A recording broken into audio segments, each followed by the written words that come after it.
This is Robert Capuccio. Welcome to the Self-Help Antidote, a weekly dose of reason, perspective, and insight, where we challenge conventional thinking and explore authentic strategies and insights around personal transformation. Our commitment to you is to bring you some of the world's leading experts in the domains of fitness, wellness, coaching, and behavior change, separating fact from fallacy.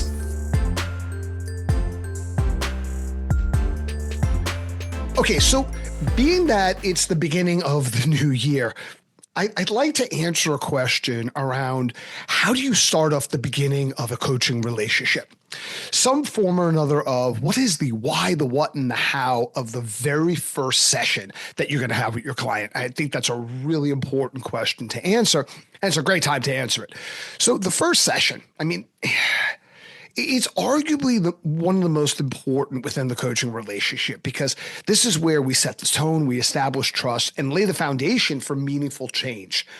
It's kind of our initial encounter where the client begins to open up and they feel heard, they feel valued and understood. And all of that are critical factors in building the level of rapport that's necessary for an effective coaching relationship. So when you take a look at research in coaching psychology, a lot of it highlights that the quality of the client-coach alliance is a strong predictor of success outcomes.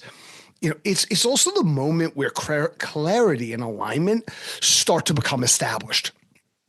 So as the coach helps the client articulate their values, their vision, and the goals that they're going to set, this conversation guides and aims to ensure that these are intrinsically motivated rather than being externally imposed, like in a training scenario, which is great, but not really helpful within a coaching relationship. So by creating a safe and collaborative relationship, we as a coach can empower clients to take ownership of their journey, which sparks the confidence and the motivation needed to sustain change down the road. Now, this session is more than an introduction. I hear that a lot. Like the first session it's kind of just like an introduction of the coach to the client and vice versa. Well, it's more. It's kind of like the blueprint we're creating for the client's growth that's designed to inspire trust, create connection, and build momentum that's going to carry that client forward throughout the remainder of the relationship. So I created something called the vision model. One, because I love acronyms, because they're a simple way to guide processes and flows. And this model is the framework for the initial coaching session that acts as a guide through a process of connecting their values and vision, right? What's the why behind why they're doing all this? Probably the most important question. To the what, right? What are the actionable steps and in the strategies, the how? So each step in the vision. So let's break down this vision model. The V stands for values and vision. The I stands for identifying strengths. The S stands for setting outcome goals. The second I in the acronym vision stands for identifying actions, right? Like what are the specific behaviors they're going to engage in to bridge the gap between where they are and where they want to be. The O, again, now stands for optimizing strategies. And the final letter, the N, stands for navigating session learning. Like what was valuable that you learned within the session? What was most useful, insightful, and so forth? So this vision model builds clarity, motivation, and momentum. And it starts with the big picture of what matters most to the client. And then it starts to zoom into the more specific, achievable goals rooted in their intrinsic motivations and the client's personal strength, right? So we start off broad. What are your values? What's most meaningful to you? And if you were living those values at some point in the future, let's say 1 year from now, what would that look like? And then the I, the S, the second I, the O, and the N starts to drill down a little bit when we identify what the strengths the client possesses that could be leveraged, like what goals they're going to set in terms of what needs to happen. We're going to identify, okay, what are the specific behaviors and habits that we need to establish in order to support our vision and like how do we optimize those strategies, that those outcome goals, the behavioral goals, and what did we learn today? So why this approach as opposed to any other approach? Because there's a lot of approaches to how to structure an initial session, and a lot of them are quite good.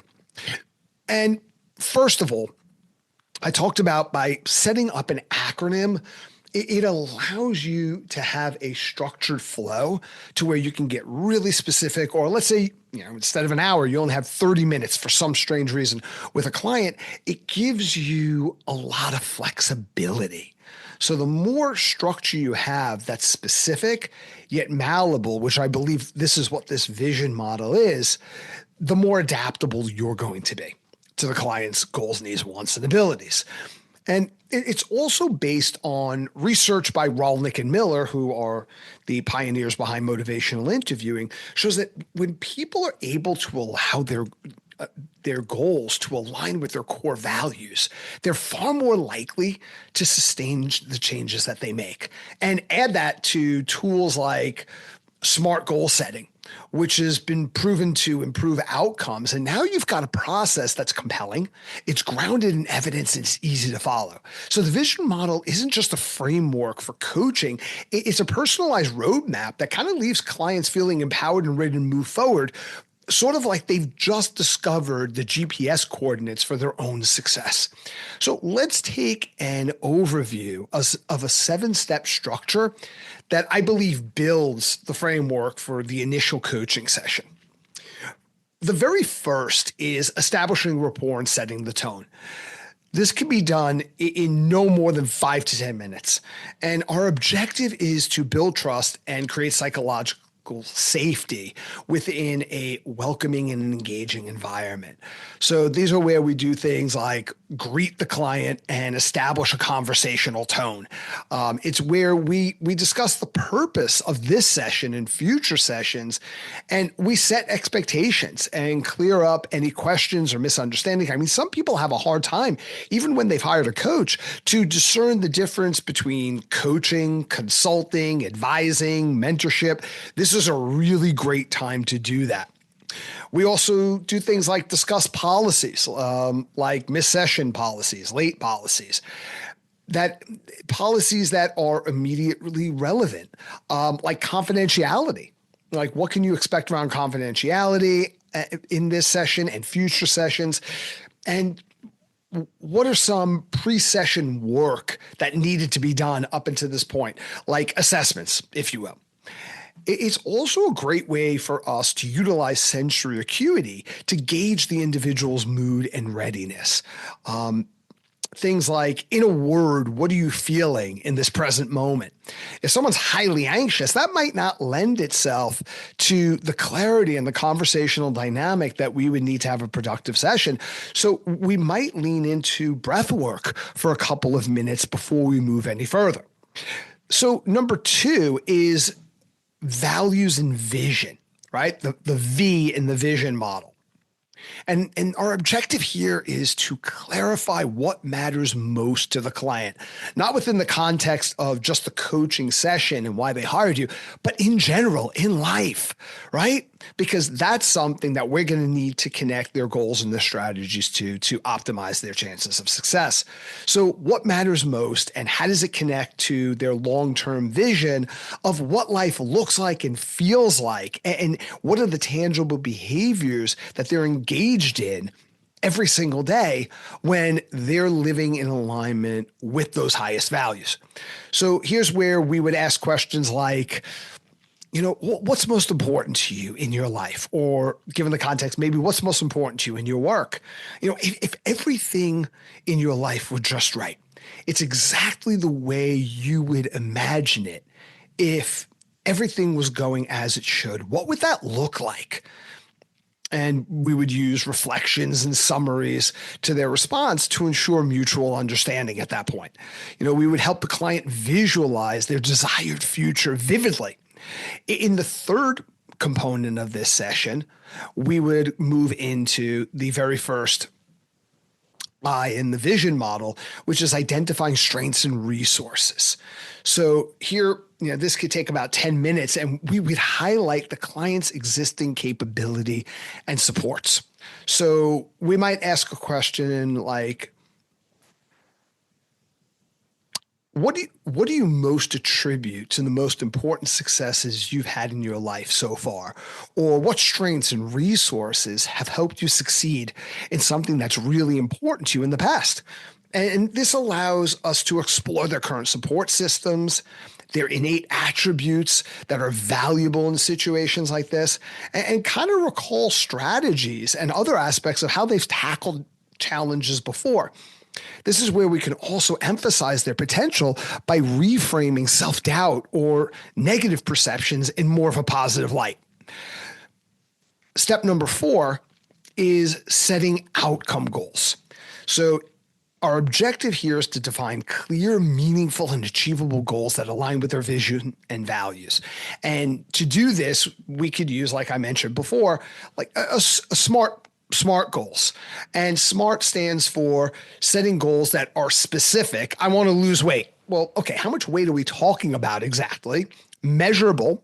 What are the exact measurable behaviors and steps that you think you're going to employ in order to bring that about? And how do you know when you're in the middle of a successful day and doing that or not? Achievable, right? So given your knowledge about yourself and, like science in this case, is your goal achievable? So I want to lose weight and I want to lose 10 pounds and I'm going to give myself a week to do it. Well, that's not very realistic, is it? Unless, of course, you have a chainsaw. So is this relevant? So if you lose 10 pounds or when you lose that 10 pounds, how does that support your highest values? How does that support what you just told me about your vision and what an ideal life looks like and feels like a year from now? And of course, if let's say it's weight loss, how much weight you're going to lose is only as important as by when, because that feeds into this being measurable. Right. So if I'm going to lose 10 pounds this year and 6 months later, I've lost a single pound, I need to make some modifications because I'm a little bit off track. So another question that you might want to ask is, what would success look like for you in the next few months? And ensure that their goals are not just reflecting the overall goal itself, like in this case, weight loss, but it's tapping into their intrinsic motivations, not necessarily external pressures. Like, I have a wedding coming up, so I have to lose the weight. You got to dig a little bit deeper. You don't have to lose weight because there's a wedding coming up, unless the bride and the groom, have like chosen a place that's not structurally sound, and therefore they've issued a weight limit requirement, which is obviously not the case. So what's going on there? Let's go deeper and find, why is this intrinsically important to you? So whatever strategies you co-create with this particular client, they're sustainable. Step number 5 would be identify the actions, or another way of putting this is behavioral goals. So how do we break down larger outcome goals, what needs to have happen, into smaller actionable steps? So losing 10 pounds, right? That's something that's going to happen in the future that supports my vision, how I want to live. Well, one step might be, let's say, removing processed foods 90% of the time.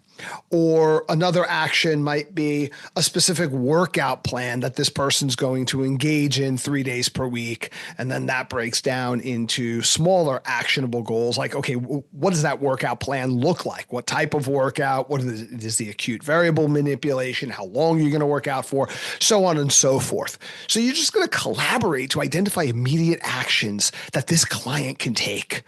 Again, another question here that might be useful is, well, what's one small thing that you could start doing this week or even today that might move you closer to your goal in a meaningful way? Another question is, what might make that one action easier or more enjoyable for you? I know in other episodes I talked about the core habit model, and the O in core habit model is asking questions to help the client observe things like importance and relevance, levels of confidence, and how enjoyable is this? We are better and more consistent at doing things that we are having fun doing, or there's an aspect of it that's enjoyable. So that's something that you don't want to dismiss because it's important for long-term sustainability. Step number 6 is optimize strategy for goal achievement. Right? So here's where we're going to help the client develop a plan for navigating potential obstacles and sustaining progress. So, we might discuss some possible challenges that might come up and brainstorm solutions together. And of course, the client has total last say and autonomy on which one of those solutions, if any, they're going to select. We might explore ways to track our progress and what might be some fun, meaningful, and effective ways to celebrate small wins. We might introduce reinforcement strategies like rewarding, small wins. What are our support systems? Who are our support systems? Like, who do we know that it roots for us and wants the best for us? And how can we enlist them as kind of like a co-collaborator in this to help your client succeed? And then number 7 is, how do we navigate through the session learning and discovery? So again, here's where we arrive at the end of the session and we're reflecting on key takeaways and we're assuring that we have alignment before we move forward into the next session. So some questions that might be helpful here could be, well, what stood out to you most from today's session? What's one thing that you're excited to take action on? What do you think in our conversation was something that you learned that's particularly valuable to you in this journey? And then after you have that conversation, you just confirm what the next steps are, what was agreed upon within the session, and set up a follow-up date for the next session, right? Session number 2 in this case. So when you're in the first session, here's a couple of things that's going to help ensure success for the both of you and your client. One is active listening, being fully present and immersing yourself in their words and their nonverbal cues and not being distracted by anything, not emails, not texts, not your mobile phone, social media notifications, obviously. I know I don't need to say this, but it's important. Being fully present not only allows your client to trust and open up, but it allows you to effectively listen. And effective listening is the most important aspect of the coaching relationship. Second thing is flexibility. Allow space for the client to explore unexplored areas of significance. They might start off in one direction, and given the course of the conversation, they might have a realization that leads them to something else. And you got to be able to let go where the conversation was and not have any attachment to it, and let it go to where it needs to be, so long as it is aligned with their values. It's aligned with their vision. It's not just these tangential distractions. Sometimes there's a legitimate realization that the client has. It's like, okay, well, I know this goal was important to me, but I want to tweak it in a way. Or, I might want to set a different goal that, based on what I've discovered about myself, is even more relevant. Flexibility allows us to be open to that. And finally is empathy. And this is, again, probably the most important, because you're not going to engage in active listening and you're not going to be really flexible if you're not innately empathetic. So this is where we validate their experiences. We hold them in a space of unconditional positive regard, and we sit with whatever emotions comes up to foster trust and openness. Rather than having a judgment about it, we allow ourselves to imaginally project ourselves into the thoughts and feelings and situations of that client. We really come up alongside of them and align with them. So what I want to do at this point is take a look at the vision framework and how it works with client responses and such tools such as OARS. Now, you may or may not have heard me talk about OARS in previous episodes, but OARS is again, it's another acronym, and it's a foundational set of communication skills that's utilized widely in motivational interviewing. It's not limited to motivational interviewing, but it's used widely in motivational interviewing.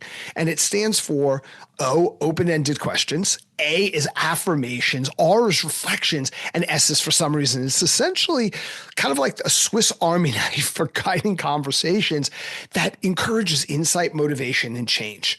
So the open-ended questions, the O and the ORs, invite clients to explore their thoughts, feelings, and the affirmations is what reinforces the strengths and accomplishments that you're noticing within the dialogue. Reflections are kind of like what help them to feel heard and understood. And summaries tie it all together, ensuring that there's mutual alignment and clarity as the conversation flows forward. So research shows that techniques like OARS build trusts and reduce resistance. It also enhances client engagement. So the client shifts in the dynamic from a directive, do this kind of approach, to a collaborative coaching relationship, which sounds more like, hey, let's figure this out together. And when we utilize OARS, we as a coach can help clients uncover their own motivations and solutions, making change feel a little bit less like an uphill battle and more like a co-created plan that they're excited to pursue. It's not just a tool set. It's kind of a way to show our clients that they have the answers within them. And our job is to draw out the insights so they can discover and act upon those answers. So let's get back to our very first step. Step number one, establishing rapport and setting the tone within the coaching session. So you might open up the session by saying, okay, at the end of our time together, what is it that would make this session most valuable for you today? And the client might say something like, well, I've been feeling a little bit stuck lately. Like I know what I want, but I can't seem to take the first step. And within tools like OARS, the affirmation and reflection doesn't have to go in a certain order. So it's not like, okay, after you ask the question, you must have an affirmation and it must be followed by a reflection and a summary. You could flip affirmations and summaries based on what you're noticing and what flows best in the conversation.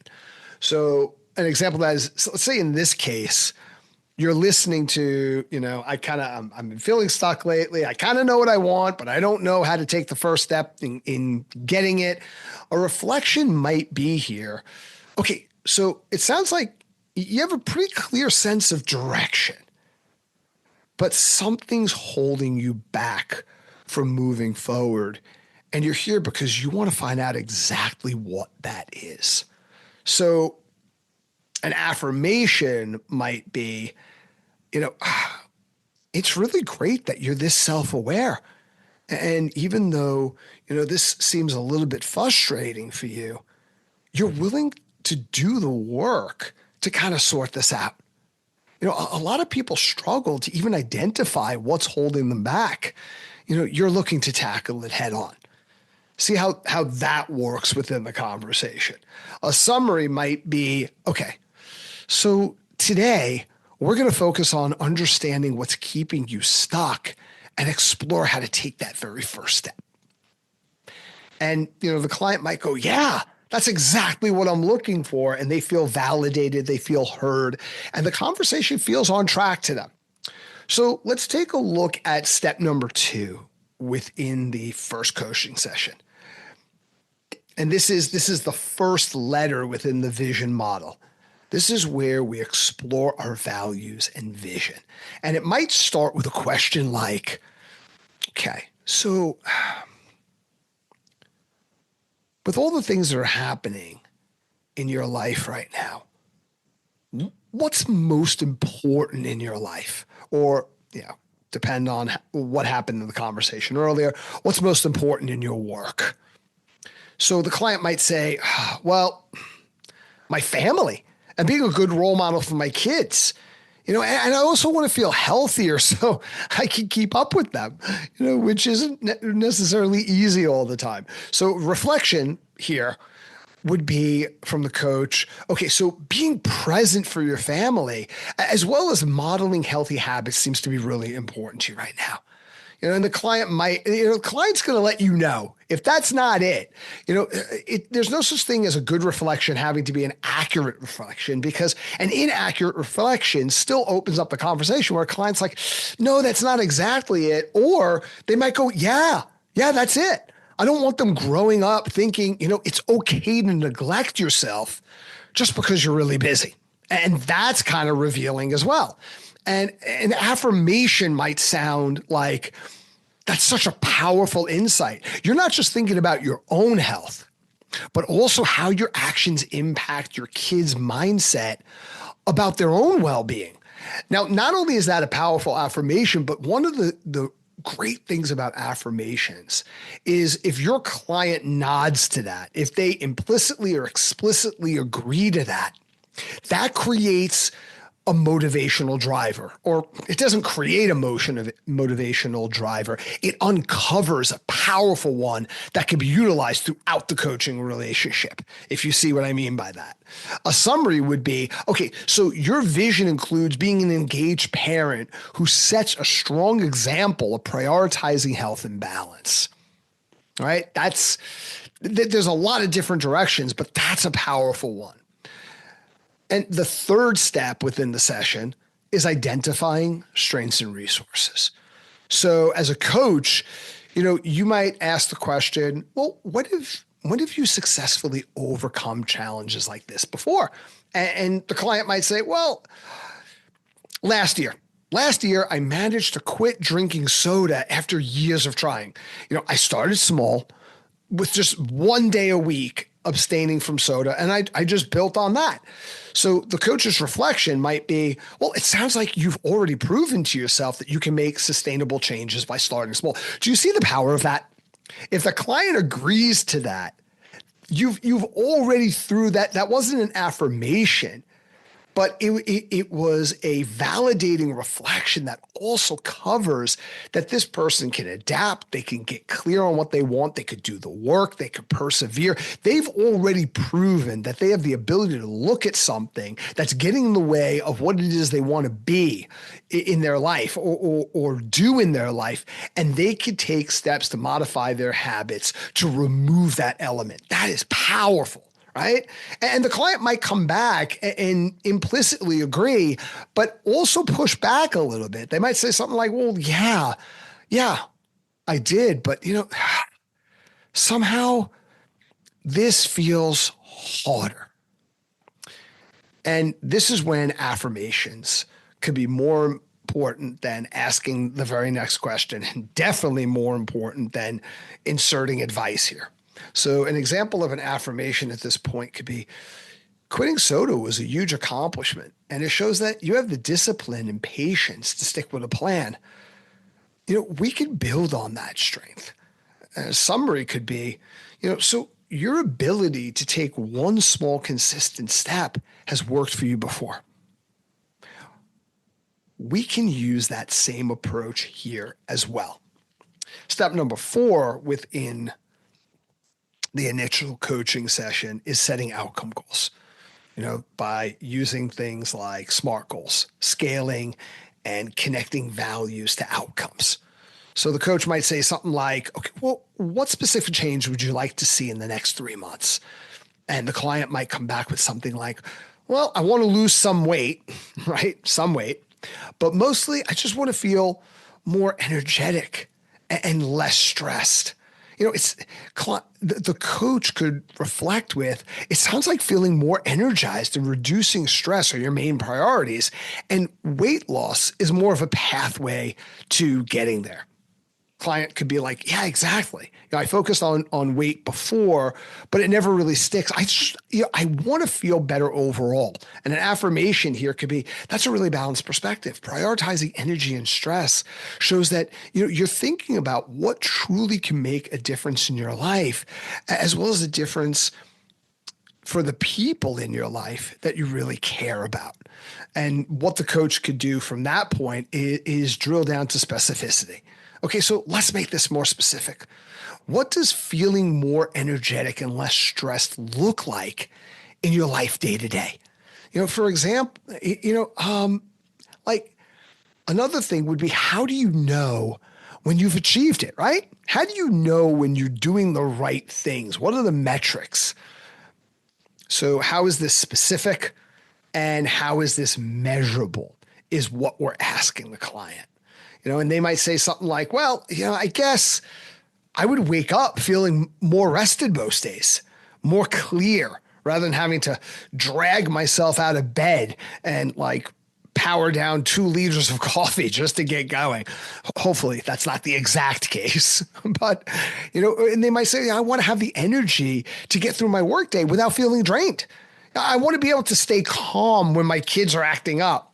And a reflection might be, okay, so waking up rested, maintaining steady energy throughout the day, and handling stress, like with your kids, for example, those are your markers for success.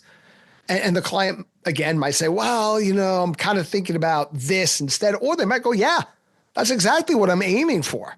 So where you would take this, or where you could take this at this point in the coaching session, is kind of like, okay, on a scale from 1 to 10, with 1 being, I'm not really sure that I can do this, and 10 being, yeah, I'm completely confident about my ability to succeed here. How realistic does achieving these changes feel for you? So using a scaling tool like this, it kind of assesses attainability within the SMART acronym. And a client might say, okay, well, 7. I feel like it's a 7. I feel like I can get there, but I'm worried about sticking with it when things get busy. And a reflection could be, it sounds like you feel confident about starting, but you're a little bit unsure about staying consistent when life gets hectic. And the client might go, yeah, that's where I've struggled before. So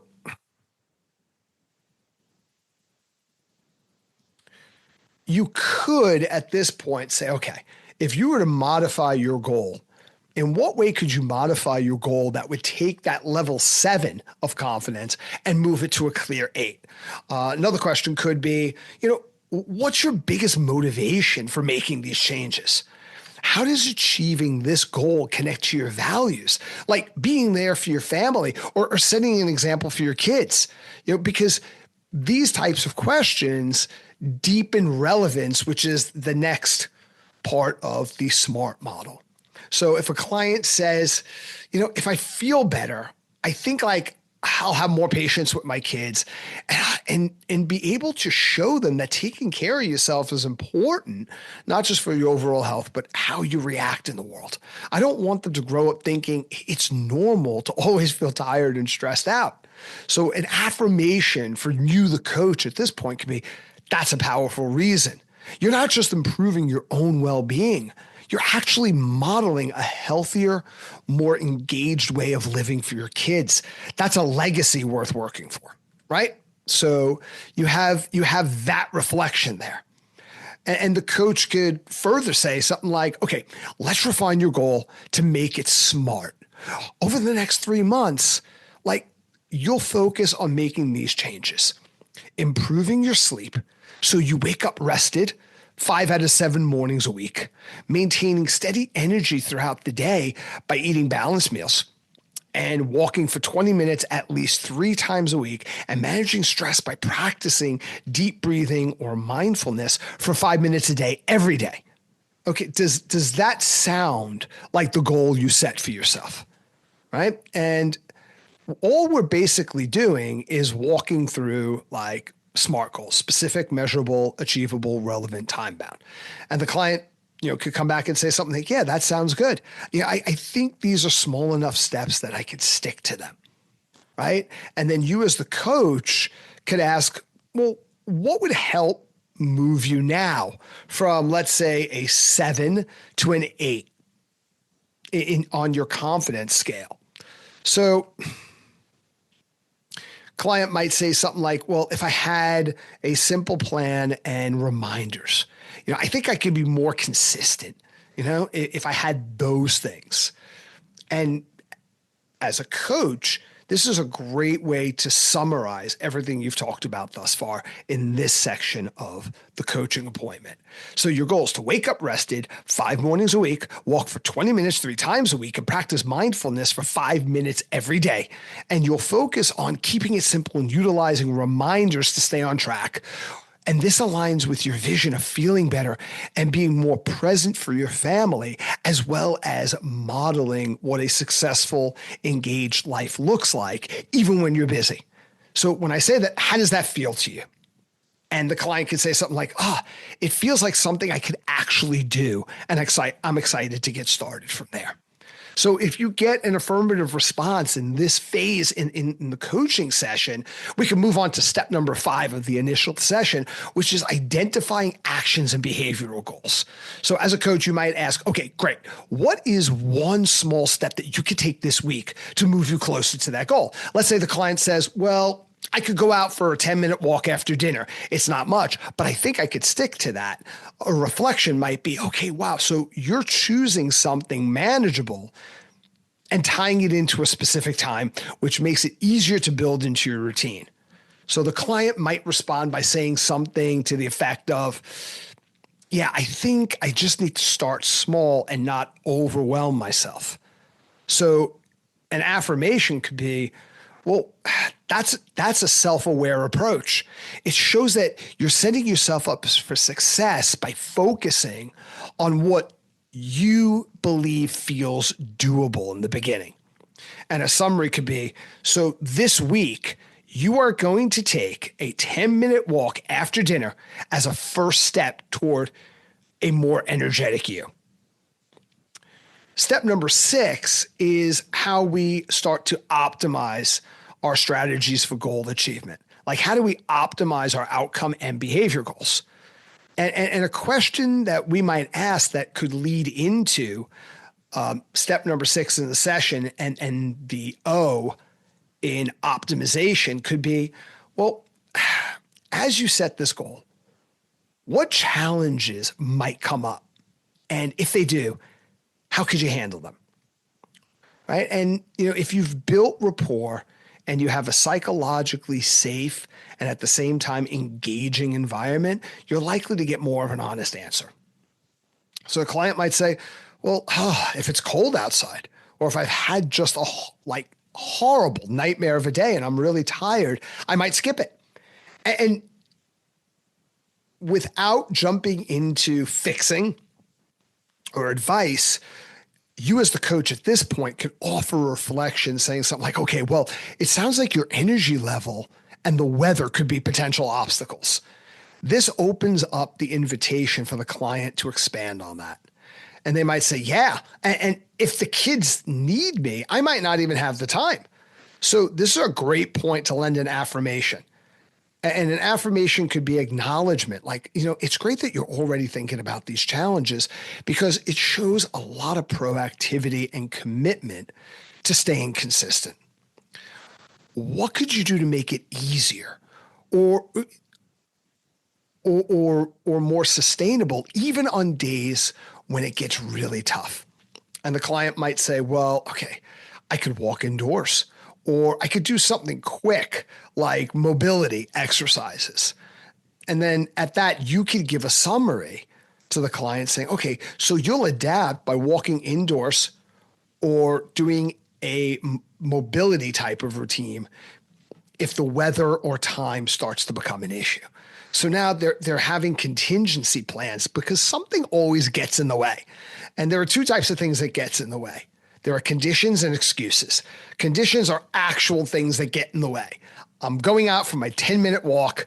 One of the kids slips and seriously injures themselves. If you're any type of a parent, that is a condition. That walk is over. You have to address that. I'm really tired and I just don't have the energy. That might be an excuse because you might even feel better once you get out there. The difference is it's real for you in the moment as you're going through the rationalization. And if that happens, the client's already planning in advance, so they're less likely to be emotionally overwhelmed and just go to, okay, I'm feeling tired, but I said this was plan B, and default to that plan B. And step number 7, and the final portion of this session, is navigating what we learned, right? It's discovery. So the coach might ask something like, what was most valuable for you in today's session? Or what did you learn that was most valuable? Or what stood out most for you in today's session? And maybe the client might say, well, I don't have to make big changes all at once. Starting small feels more palatable for me. And a reflection could be, you're realizing that progress doesn't have to be overwhelming. It can happen in small, consistent steps. And the client could expand on that based on the reflection, go, yeah, and I'm more confident now that I feel like I could stick with this. An affirmation at this point could be, well, it's exciting to see you shifting from feeling stuck to feeling capable, and affirming verbally that you can make progress. And then you can move on to a summary. So a key takeaway here is to focus on small steps this week. And you'll start with a 10-minute walk after dinner. So that's kind of how the initial session could flow through the 7 steps. And the 7 steps are, if you haven't figured it out already for yourself, it's building rapport as the first step, and then following that vision model. And I believe this approach works because it transforms the coaching process from something that is a transactional exchange, which it should never be, into something that is a deeply personalized and empowering journey. So by focusing on specificity and context, affirmations and reflections, they're not just generic platitudes, but they're meaningful acknowledgments of the client's unique experiences. And this fosters a sense of confidence. This fosters a sense of being truly seen and understood. So research on motivational interviewing shows that open-ended questions and reflective listening encourage clients to uncover their own motivations and insights, which significantly enhance their commitment to change. So empowerment comes from this collaborative exploration. So as clients begin to feel a greater sense of ownership for their goals, rather than being handed a prescriptive plan, which separates coaching from, let's say, consulting, if you will. Clarity is the final keystone in this. By summarizing key points and progress, the coach ensures that there's alignment between the client's aspiration and actions, and this reinforces a clear, attainable path forward. So when you bring it together, these elements create a coaching experience that doesn't just guide the client towards change, but it equips them with the confidence as well as the tools to sustain it. Thank you for listening. I hope you enjoyed this episode. Visit us at theselfhelpantidote.com to share your feedback, insights, and recommendations on what topics you'd like us to explore in the future.